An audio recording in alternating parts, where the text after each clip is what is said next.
Bang Lalu Muhammad Iqbal. Silakan. Pak Ketua dan pimpinan serta anggota Komisi 2 yang saya hormati, Pak Mendagri, Pak Bu Menteri PAN dan RB, saya tidak berani mengatakan ini solusi, tapi mungkin ini ada beberapa catatan dan saran yang mungkin bermanfaat untuk pembahasan kita hari ini. Pertama, perlu bagi pemerintah pusat, Pak Mendagri, untuk memberikan kami proyeksi TKD dan DBH 3 tahun ke depan, Pak.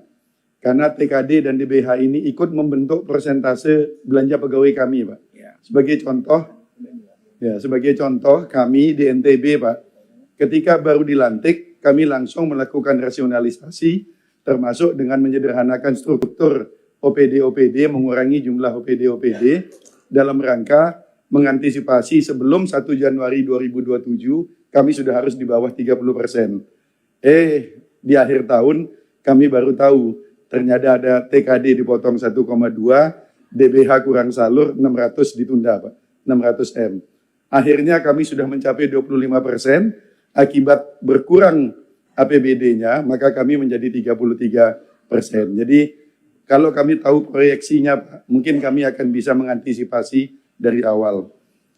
Yang kedua, kalau kita lihat di kasus kami, Pak, misalnya, bahwa sekarang jumlah komposisi ASN kami di PNS kami itu dibandingkan dengan jumlah P3K dan P3K paruh waktu itu 1,5 kali jumlah ASN. Artinya, Bu, ini wajah suram masa depan birokrasi kami. Jadi ada lebih dari 60% ASN kami itu orang yang tidak direkrut berdasarkan kebutuhan, tetapi sudah terlanjur jadi honorer, lalu kami ambil gitu. Nah, artinya akan ada gap kebutuhan orang-orang yang kompeten ke depan untuk mengurus birokrasi ini, Bu.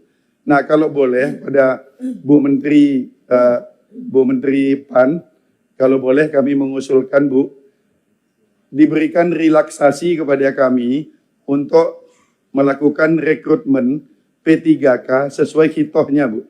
Jadi maksud kami P3K yang berdasarkan kompetensi, Bu.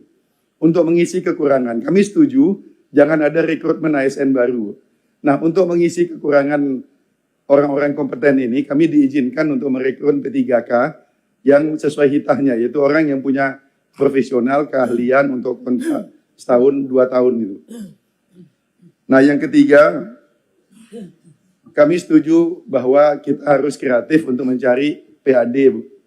Nah, salah satu sumber PAD yang sangat potensial itu adalah pengelolaan aset, dikapitalisasi aset. Sayangnya, Pak Menteri, ada aturan dari Kemdagri yang mengharuskan BMD itu diurus di bawah BKAD, Pak. Padahal BKAD ini kan urusannya adalah aset cash management, Pak. Jadi logikanya orang di BKAD itu adalah spending, Pak, dan pemeliharaan, bukan pendapatan gitu, Pak. Nah, tadinya kami pada saat merubah SOTK baru, pinginnya aset ini diurus oleh badan sendiri, gitu, Pak, sehingga bisa fokus untuk melakukan pengelolaan aset.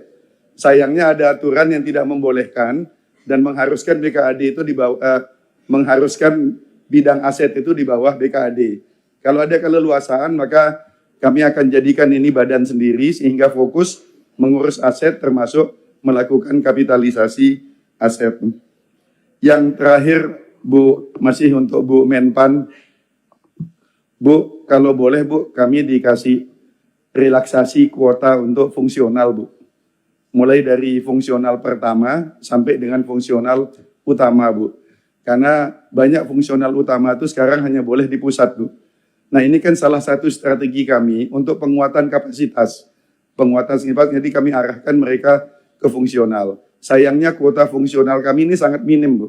Sehingga kami tidak leluasa untuk membuat klaster orang-orang yang kompeten untuk mengurus birokrasi ini, Bu. Mungkin itu beberapa masukan dan saran, mudah-mudahan bisa